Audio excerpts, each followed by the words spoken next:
City of Threads is one of the 4 brand new War Within dungeons in Season 1. I hate long guides, so we're going to make this quick. 1-minute boss guides for City of Threads, let's go. Starting off with the first boss, we have Orator Krix'Vizk. The first thing you'll notice upon pulling is that all players will be gripped to the boss, with a barrier around the boss forming. Any player who tries to leave this boundary will take shadow damage, and you'll be gripped back to the boss. Tanks, be thoughtful and short with your movements. The big tank buster is called Subjugate. This will deal massive damage, split into both physical and shadow. Just make sure you're using a defensive here. The boss will also cast a frontal cone, just don't get hit. Shortly after this, Krix will cast Shadows of Doubt, a debuff that once removed or expires, it'll send orbs out in each direction. Any player who comes in contact with these orbs will be stunned for a few seconds and take some damage. I recommend spreading near the edge of the barrier and wait for them to expire. Healers can technically dispel early, but just make sure all players are safe. Last but not least, Krix will cast Indoctrination. This will deal group damage during its channel. Make sure your group is healthy before this happens. Once the channel finishes, a growing pool will spawn underneath the boss.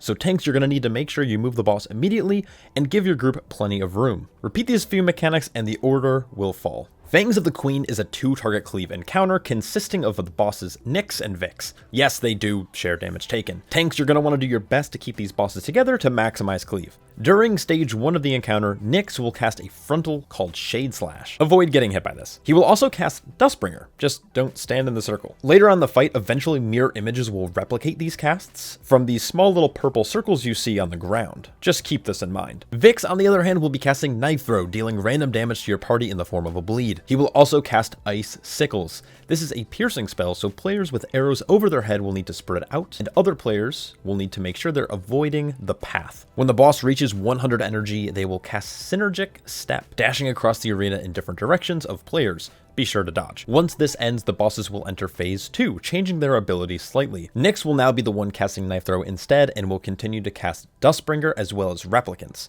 Vix will now be inflicting the tank with Rhyme Dagger. Tanks, be sure to use a pretty solid defensive on this. All of your party members will need to soak this large blue circle. The healer should be prepared for this damage because soaking it by your group will cause a burst of damage. This fight shifts back and forth between phase 1 and phase 2 quite quickly, and then it's a simple rinse and repeat. This monstrosity is quite straightforward. Tanks, beware of the Oozing Smash. Make sure you're using a defensive, especially if you have a Healing Absorb on you. The main mechanic of this fight is Vicious Darkness. This cast will knock your group back and summon orbs of black blood. These will slowly drift towards the boss.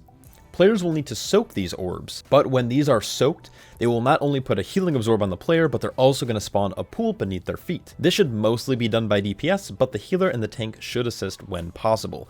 If an orb does connect with the boss, it's going to heal for 7% of its max health, so don't let this happen. The boss will then cast Blood Surge. Make sure you aren't standing in the slam. Lastly, when the boss reaches max energy, it'll cast Dark Pulse, which will deal some pretty nasty group damage. Healers, you're going to want to be prepared for this, and everyone else should be standing in or near melee and use the defensive if needed. Basically, keep orbs away from boss and the boss will fall over. Lastly, we have the Grand Shapeshifter Izo. And this is a pretty intense fight. The boss starts by spawning 3 shifting anomalies. When they are in a static position, be sure not to walk into them. Occasionally, they will move to a new position indicated by the swirls on the ground. This will happen in quick succession, so players need to be aware of these circles and move accordingly, especially when there's other mechanics going on. Bonus points if you're staying stacked near the boss as a group. The Splice cast will apply a nasty dot to your entire group, and this happens frequently throughout the encounter. Healers, be ready to combat this damage with some juicy heals. Izo will occasionally cast Umbral Weave, shifting into a new form. When this cast is finished, all players will be rooted. I recommend using any abilities to remove roots like Tiger's Lust, Freedom, or Post Haste, but if you don't have access to a type of ability like this, it can be damage through to remove the root, so be near the boss for cleave if possible. Izo's other major ability is called Tremor Slam. Once again, shifting forms. Avoid the large circle around the boss and the swirls, and make sure you're healthy before the AoE damage hits. This cast will also spawn adds. Group them up quickly and finish them off. Izo's last mechanic is Process of Elimination. This is a tank buster that will hit the tank